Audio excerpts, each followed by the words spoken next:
इसी बीच प्रयागराज से खबर, जहां पर नहीं रुक रही है स्कूली छात्रों में आपसी मारपीट की घटना। एक और स्कूल के छात्रों में आपस में मारपीट का मामला सामने आया। सड़क पर सरेआम मारपीट किए जाने का वीडियो सोशल मीडिया पर वायरल हो रहा है। शहर के मुठ्ठीगंज इलाके के पास स्थित है आर्यन कॉलेज, जिसका ये वीडियो बताया जा रहा है, जिस वक्त आप अपनी टेलीविजन स्क्रीन पर देख रहे हैं। बृहस्पतिवार को छुट्टी के बाद स्कूल के बाहर छात्रों के दो गुट आपस में भिड़ गए। बीच सड़क पर ही मारपीट शुरू हो गई। स्कूल प्रशासन और अभिभावकों की लापरवाही से मारपीट की घटनाएं लगातार बढ़ रही हैं। पिछले दिनों स्कूलों के बाहर बमबाजी की भी कई घटनाएं हो चुकी हैं। स्कूल के छात्र अलग अलग ग्रुप बनाकर दबंगई दिखाते हैं और कुछ ऐसी ही तस्वीरें एक बार फिर से प्रयागराज से सामने आई हैं। और अगली बड़ी खबर भी प्रयागराज से हमें मिल रही है, जहां बेटे का शव 5 किलोमीटर तक कंधे पर ढोने का मामला सामने आया है। डीएम ने पीड़ित पिता बजरंगी यादव को 5 लाख की आर्थिक मदद का ऐलान किया है। डीएम ने कहा, जिस भी सरकारी योजना के पात्र होंगे उसका भी इन्हें लाभ दिया जाएगा। करचना के रामपुर उपरहार के बजरंगी यादव के 9 साल के मासूम बेटे शुभम की मौत हो गई थी। बिजली के पोल में करंट उतरने से मौत हुई। स्वरूप रानी अस्पताल में पोस्टमार्टम के बाद शव को दिया गया था, लेकिन एम्बुलेंस न मिलने से कंधे पर बेटे का शव लेकर बजरंगी यादव निकल पड़ा। कंधे पर बेटे का शव ले जाने का जो वीडियो है वो भी अब वायरल हो रहा है, जिसके बाद से हड़कंप मच गया है। तो और चलिए अब बात इलाहाबाद हाईकोर्ट के एक अहम फैसले। SC/ST एक्ट के तहत FIR होने पर हाईकोर्ट की ओर से एक अहम फैसला सामने आया। कोर्ट ने कहा कि शिकायतकर्ता को सिर्फ FIR दर्ज कराने या फिर चार्जशीट दाखिल होने के आधार पर ही सरकारी मुआवजा नहीं मिलना चाहिए। आरोपी को दोषी करार दिए जाने के बाद ही शिकायतकर्ता को मुआवजा मिलना चाहिए। हाईकोर्ट ने यूपी के chief secretary, principal secretary home और सोशल वेलफेयर डिपार्टमेंट के प्रिंसिपल सेक्रेटरी को आदेश की कॉपी भेजने को भी कहा है। रायबरेली के इसरार अहमद की याचिका पर हाईकोर्ट ने यह आदेश दिया। इसरार अहमद के खिलाफ रायबरेली के नसीराबाद थाने में SC/ST एक्ट में भी मुकदमा दर्ज किया गया था। शिकायतकर्ता ने मुकदमा दर्ज कराने के बाद 75,000 का मुआवजा भी ले लिया। इसके बाद शिकायतकर्ता और याचिकाकर्ता में समझौता हो गया। याचिकाकर्ता इसरार ने समझौते के आधार पर आपराधिक कार्रवाई रद्द किए जाने का आदेश दिए जाने की मांग को लेकर याचिका दाखिल की थी। तो हाईकोर्ट की ओर से यह अहम फैसला लिया गया है। SC/ST एक्ट में FIR पर हाईकोर्ट का ये अहम फैसला है।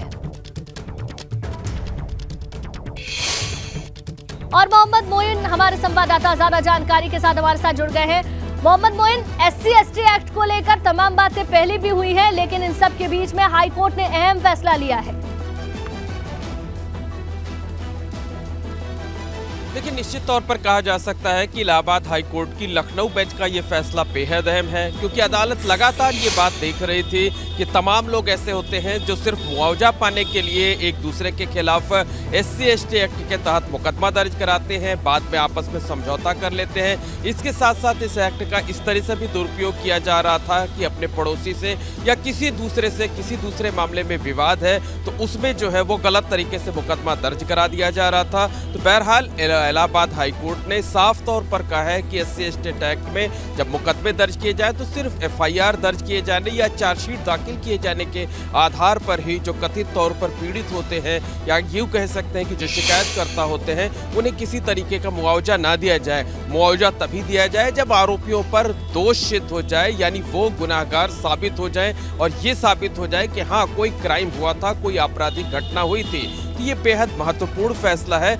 हालांकि जिस मामले में हाईकोर्ट ने ये फैसला दिया है उसमें मुकदमा एक में आपसी समझौती करने की जो अपील की गई थी, जो गुजारिश की गई थी, मुकदमा रद्द किए जाने की जो अपील की गई थी, उसे कोर्ट ने जरूर मंजूर कर लिया। तो रायबरेली के नसीराबाद थाने का ये मामला है जिसमें कोर्ट ने ये तो मंजूर कर लिया कि दोनों पक्ष अगर सहमत हैं तो वो मुकदमा खत्म किया जा सकता है, आपराधिक कार्रवाई रोके जाने का आदेश दिया जा सकता है। लेकिन सख्त टिप्पणी के साथ कोर्ट ने यह आदेश दिया है कि भविष्य में इस भी तरह के जो भी मामले हों उनमें सिर्फ मुकदमा दर्ज होने या चार्जशीट दाखिल किए जाने के आधार पर मुआवजा ना दिया जाए, क्योंकि जिस मामले में कोर्ट ने फैसला दिया है, आदेश सुनाया है, उस मामले में भी जो पीड़ित था, शिकायतकर्ता थे, उसे 75,000 रुपए का सरकारी मुआवजा मिल चुका था। ऐसे में कोर्ट ने यह माना कि अगर दोनों पक्ष आपस में समझौता कर ले रहे हैं तो सरकारी जो मुआवजा दिया गया उसकी अहमियत कुछ नहीं रह गई और वो जो सरकार का पैसा है, जनता के टैक्स से इकट्ठा किया गया पैसा है, उसका दुरुपयोग हुआ है। तो बेहद अहम फैसला माना जा सकता है जिसका आने वाले दिनों में प्रभाव भी देखने को मिल सकता है। मोइन, लेकिन इसकी क्या कोई प्रक्रिया होगी? क्योंकि पहले तो ऐसा हो जा रहा था कि एफआईआर दर्ज हुई और उसके बाद मुआवजा दे दिया गया, या फिर चार्जशीट दाखिल हुई तो मुआवजा दे दिया गया। लेकिन अब कोर्ट ने कहा है जब तक दोष सिद्ध नहीं हो जाता है मुआवजा नहीं दिया जाएगा। तो इन दोनों के बीच में क्या कोई प्रक्रिया रहेगी या क्या टाइमलाइन होगी कि दोष सिद्ध होगा, उसके बाद पूरी जो मामला है उसकी जांच पड़ताल होगी और उसके बाद मुआवजा दिया जाएगा? देखिए, निश्चित तौर पर अब जब मुआवजा दिया जाएगा भविष्य में, तो उसमें यह देखा जाएगा कि क्या उस मुकदमे में फैसला आया है और फैसला क्या आया है। क्या जिस आपराधिक घटना का जिक्र किया गया है वो वास्तव में हुई थी या नहीं हुई थी, और क्या जिन लोगों पर आरोप लगाया गया है क्या वो वास्तव में दोषी हैं या नहीं है। इसी वजह से कोर्ट ने साफ तौर पर कहा है कि उत्तर प्रदेश के चीफ सेक्रेटरी, गृह विभाग के प्रिंसिपल सेक्रेटरी और साथ ही साथ जो समाज कल्याण विभाग है उसके जो प्रिंसिपल सेक्रेटरी है, इन तीनों को इस आदेश की कॉपी दिया जाए ताकि इस आदेश पर सख्ती के साथ इम्प्लीमेंट हो सके। अब देखने वाली बात यह होगी कि उत्तर प्रदेश सरकार का इस फैसले पर क्या कुछ रुख रहता है। सरकार इस फैसले को मानती है या इस फैसले के खिलाफ इस फैसले को लेती है। ठीक है, बहुत बहुत शुक्रिया मोइन पूरी जानकारी के लिए आपका। और चलिए अब बात यूपी भाजपा की। यूपी में अब भाजपा किसानों को साधने की कोशिश में जुट गई है और इसी के तहत अब आज से अगले 3 दिनों तक मेरठ के हस्तिनापुर में भाजपा किसान मोर्चे का प्रशिक्षण वर्ग शिविर लग रहा है। हस्तिनापुर में 3 दिन एक साथ होकर भाजपा किसान मोर्चा किसानों में पैठ बनाने की रणनीति तय करेगी। भाजपा किसान मोर्चा प्रदेश अध्यक्ष कामेश्वर सिंह के नेतृत्व में उत्तर प्रदेश के किसान मोर्चा के सभी प्रदेश पदाधिकारी इसमें शामिल होंगे। भाजपा किसान मोर्चा राष्ट्रीय अध्यक्ष एवं सांसद राजकुमार चाहर प्रशिक्षण वर्ग की शुरुआत करेंगे। प्रदेश महामंत्री संगठन सुनील बंसल की ओर से मोर्चे के पदाधिकारियों को संगठनात्मक गुणों के बारे में भी बताया जाएगा। इस प्रशिक्षण शिविर में भाजपा प्रदेश अध्यक्ष स्वतंत्र देव सिंह, राधा मोहन सिंह भी शामिल होने वाले हैं।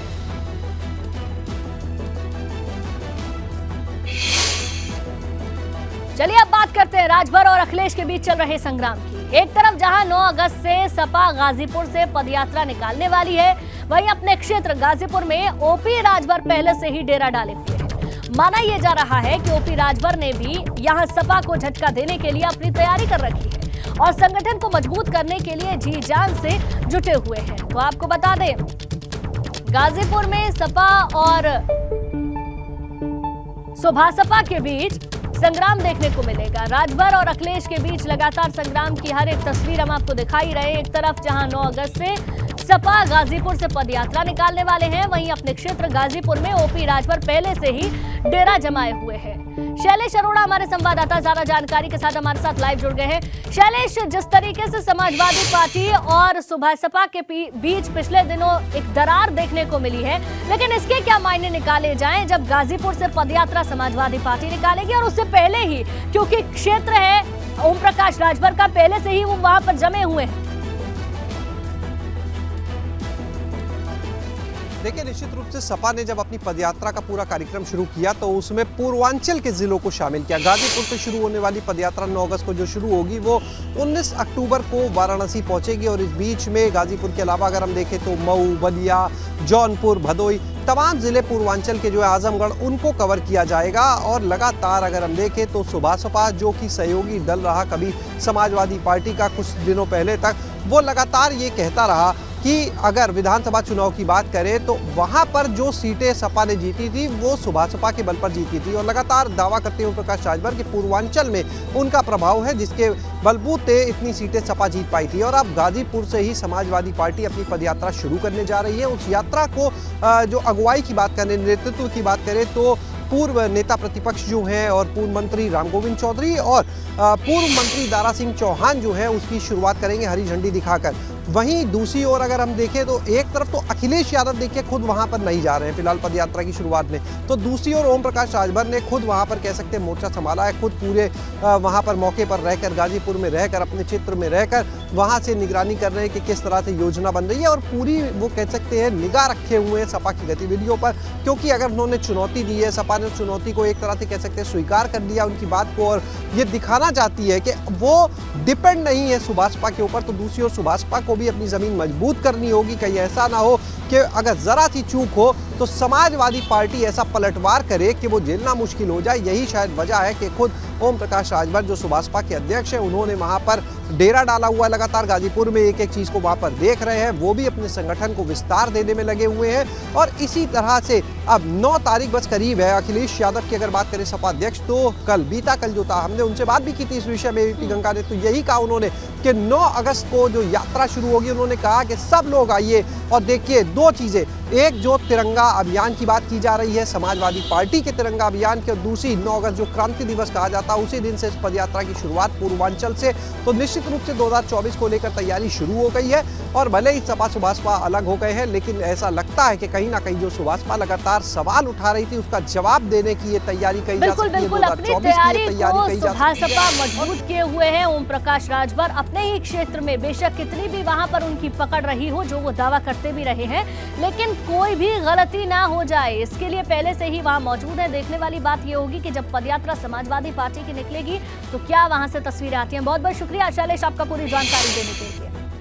और इसी बीच एक बड़ी खबर मिल रही है प्रयागराज से खबर, जहां राज्यसभा सांसद प्रमोद तिवारी का भांजा गिरफ्तार कर लिया गया है। स्कूल संचालक मदन वशिष्ठ को गिरफ्तार किया गया है। झूसी थाना पुलिस ने गिरफ्तार कर जेल भेजा है। 5 साल पहले स्कूल में एक बच्चे का हाथ टूट गया था। स्कूल संचालक समेत 3 पर पिता ने मामले को दर्ज कराया था।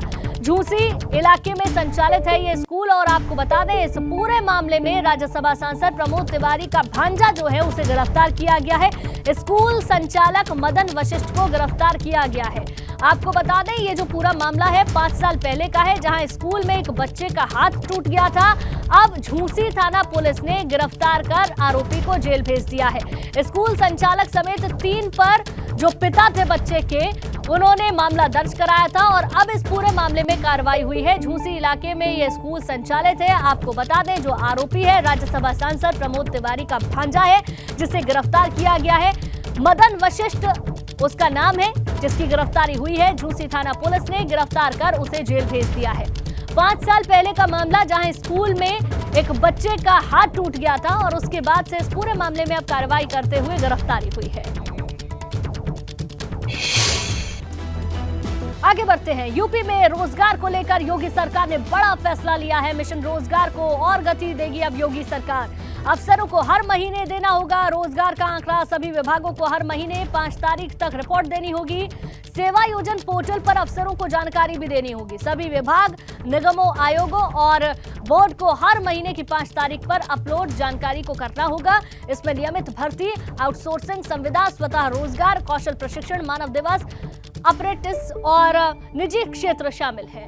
मुख्य सचिव डीएस मिश्रा ने सभी अपर मुख्य सचिव, प्रमुख सचिव, विभागाध्यक्ष, मंडलायुक्त व जिलाधिकारियों को निर्देश दिए हैं। अधिकारियों को सेवा योजन पोर्टल पर बताना होगा कि कितने पद रिक्त हैं और तय माह में कितने प्रतिशत पद भरे गए हैं।